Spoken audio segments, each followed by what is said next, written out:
प्रणाम मनोज सर। हाँ। मैं अक्सर आपकी वीडियो देखती रहती हूँ सर, जो महाभारत या रामायण पे आधारित होते हैं उस पे आप बहुत अच्छे अच्छे प्रश्न लेके आते हैं जी। जिनके जवाब से लोगों के मानसिक बहुत अच्छे उनके मानसिक संतुलन का प्रभाव पड़ता है। मैं भी कुछ सवाल लेके आई हूँ और एक सवाल मेरा महाभारत काल से है। मैं ये जानना चाहती हूँ कि महाभारत में एक नाम आता है शिखंडी का। जी। शिखंडी या फिर शिखंडनी, कुछ लोग शिखंडनी भी कहते हैं, वो असल में क्या है? क्या वो स्त्री है या पुरुष है? उसके बारे में विस्तार से थोड़ा अपना विचार बताइए।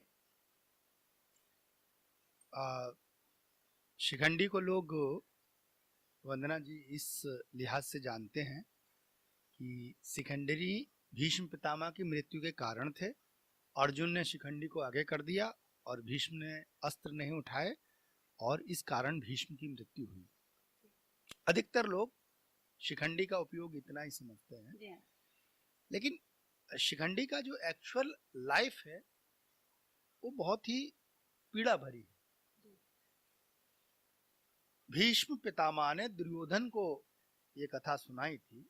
जब दुर्योधन ने ये पूछा कि आपने शिखंडी के सामने अस्त्र क्यों नहीं उठाए, तो उन्होंने वो कहानी सुनाई थी कि वो काशी नरेश की 3 लड़कियां थीं, अंबा, अंबिका, अंबालिका, और भीष्म के पिता शांतनु की दूसरी माता, मतलब भीष्म की दूसरी माता, और उनके पिता की पत्नी सत्यवती से 2 पुत्र हुए, चित्रवीर और विचित्रवीर। तो चित्रवीर जो थे, चित्रांगद भी जिनको कहते हैं, वो बहुत कम अवस्था में मारे गए। तो उनके जो दूसरे पुत्र थे विचित्रवीर, उनके लिए भीष्म जो है तीनों काशीराज की 3 कन्याओं को अपहरण कर लाए। तो उसमें जो 2 लड़कियां थीं, अंबिका और अंबालिका, वो तो विचित्रवीर के लिए शादी कर ली। अंबिका ने बताया कि वो जो है साल्व से प्रेम करती है, तो भीष्म ने उसको जाने दिया और बाद में शाल्व ने भी उसको स्वीकार नहीं किया कि चूंकि तुम्हारा अपहरण हो चुका है तो मैं तुमको स्वीकार। ये राजाओं के कुछ अभिमान होते थे, कुछ इस तरह का उनके गुरूर हुआ करते थे। अंबा ने भीष्म से कहा कि अब मैं कहाँ जाऊं, ऐसा करो अब तुम मुझसे शादी करो। तो भीष्म ने क्योंकि ब्रह्मचर्य का व्रत लिया था तो उन्होंने शादी नहीं की। तो अंबा ने तपस्या की, परशुराम से कहा, युद्ध हुआ भीष्म परशुराम में, तब भी भीष्म ने शादी नहीं की।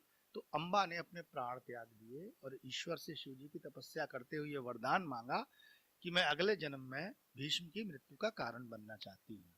ये कथा भीष्म ने दुर्योधन को बताई कि अंबा जो थी, शिखंडी जो था, वो पूर्व जन्म की अंबा था। अब जो है शिखंडी क्या है, ये कहानी, ये प्रश्न, ये मैंने छोटी सी कहानी इसलिए बताई, बहुत सारे लोग जानते भी हैं और नहीं जानते तो वो जान जाए। राजा द्रुपद ने और उनकी पत्नी ने बहुत तपस्या की। चूंकि द्रोणाचार्य से उनका वैर था तो उनको एक बहुत बलशाली पुत्र चाहिए था जो द्रोणाचार्य को हरा दे। तो वो उन्होंने बड़ी घनघोर तपस्या की और इस तपस्या के दौरान शिव जी प्रसन्न हुए। लेकिन शिव जी ने कहा कि तुम्हारे पुत्र नहीं पुत्री पैदा होगी, आगे चलकर वो पुत्र हो जाएगी। तो दोनों ने स्वीकार कर लिया और फिर वो पुत्री पैदा हुई शिखंडिनी, लेकिन उसका नाम रखा गया शिखंडी और लोगों को यह बताया गया कि पुत्र पैदा हुआ है। तो जब शिखंडिनी बड़ी होने लगी तो वो चूंकि राजा घोषणा कर चुके थे कि पुत्र है और उनको इतना विश्वास था कि एक दिन ये जो है पुत्र हो जाएगा, आज नहीं, आज पुत्री भले ही है लेकिन एक दिन ये पुत्र हो जाएगा। तो कुछ लोग जो अंदर खाने के थे वो जानते थे तो उनको शिखंडिनी कहते थे और ये लोग उसको शिखंडी कहा करते थे। इसी बीच में जब उम्र हो गई तो अब ये उसका विवाह करना है। एक दर्शान देश के राजा हुए हिरण्यवर्मा, उनकी पुत्री के साथ इसकी शादी कर दी। वो तब तक लड़की ही है, बाकायदा शादी हुई, विवाह हुआ और वो आ गई। लेकिन जब वो हिरण्यवर्मा की पुत्री आई, उसने जैसे ही देखा तो उसने कहा मेरा पति तो स्त्री है। इस बात पर वो बहुत क्रोधित हुई और वो अपने पिता हिरण्यवर्मा के पास गई और उसने कहा कि तो आपके साथ तो छल हुआ है, जो उनका पुत्र है वो एक्चुअल में पुत्र है ही नहीं, वो एक लड़की है और एक लड़की से मेरी शादी करा दी। तो हिरण्यवर्मा ने चारों तरफ से पांचाल देश को घेर कर आक्रमण करना, द्रुपद पर का आक्रमण का प्लान बना लिया। तो द्रुपद ने हिरण्यवर्मा को बुलाया और उनसे कहा कि ऐसा नहीं है, आप गलत समझ रहे हैं, आप चाहो तो परीक्षा ले लो मेरे लड़के की। अब हिरण्यवर्मा परीक्षा लेने के लिए आए और शिखंडी को तो पता था कि वो स्त्री है, तो शिखंडी को लगा कि अब बहुत बड़ा अपमान होगा, मेरे पिता का जो राज्य है वो चला जाएगा। ये सोचकर शिखंडिनी जो थी वो जंगल में तपस्या करने भाग गई। तो वो जब वहां तपस्या कर रही थी तो बहुत रो रही थी, विलाप कर रही थी। तो ऐसे में वहां पर एक यक्ष थे, स्थूलाकर्ण।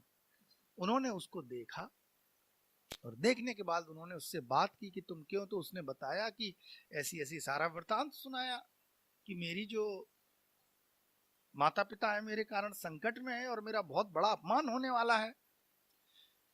तो यक्ष ने ये कहा कि मुझे ऐसा वरदान प्राप्त है कि हम दोनों अपनी, मैं पुरुष हूं, मैं अपना पुरुषत्व तुम्हें देता हूं, तुम अपना स्त्रीत्व मुझे दे दो, घर जाओ, अपनी परीक्षा दो, सबको संतुष्ट करो, बताओ कि तुम पुरुष हो। फिर जब तुम्हारा सारा काम हो जाए तो तुम लौट के आना, और लौट के आने के बाद हम दोनों अपनी जवानी जो है इंटरचेंज कर लेंगे।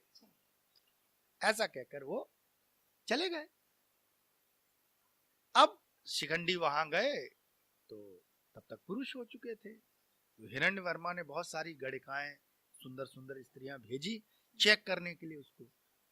तो सारी आई, उन्होंने बताई तो पूर्ण पुरुष है। तो हिरण्यवर्मा भी संतुष्ट हो गए, उसकी पत्नी भी खुश हो गई। अब कुछ दिन के बाद, चूंकि वो जो वादा करके वो आया था, वो अपनी जो स्त्रीत्व देकर आया था वो लौटाने गया और पुनः स्त्री बनने के लिए शिखंडी जंगल में गया उसी यक्ष के पास। तब तक वहां एक घटना हुई।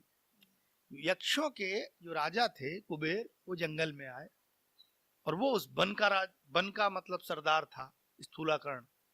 उन्होंने उसकी हालत देखी। उसने कहा कि भाई तुम तो स्त्री हो गए हो।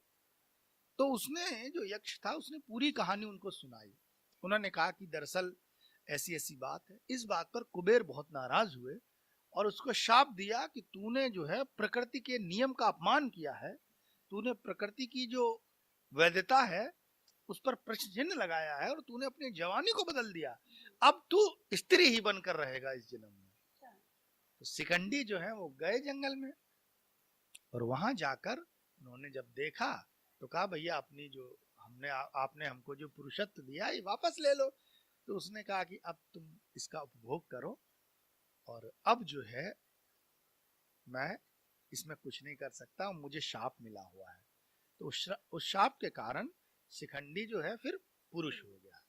तो बाद में कुरुक्षेत्र के मैदान में वो अर्जुन के साथ आया। चूंकि भीष्म को पता था कि स्त्री है, इसलिए भीष्म ने अस्त्र शस्त्र नहीं उठाए और मारे गए। अब शिखंडी 18 दिन के कुरुक्षेत्र युद्ध के बाद बच गए थे।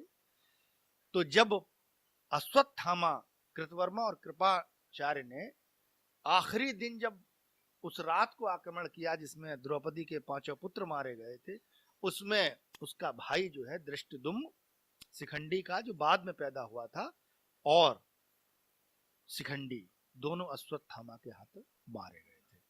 तो ये थी शिखंडी की पूरी कहानी। संक्षेप में मैंने सुना दी, बाकी कथानक बहुत सारे जुड़े हुए हैं, लेकिन आमतौर पर बहुत सारे लोग इन कथाओं से वंचित रहते हैं। तो मेरा एक प्रयास है कि बहुत सारे लोग हमारी जो मूल कथाएं हैं उनके बारे में थोड़ा बहुत जाने। तो आपने एक अच्छा प्रश्न किया और उम्मीद है कि आपको जी जी जी हाँ? और बिल्कुल अलग तरह की आपने कहानी बताई है जी, तो अभी तक सुनाई नहीं दी थी। बहुत बहुत बहुत शुक्रिया आपका, धन्यवाद। धन्यवाद।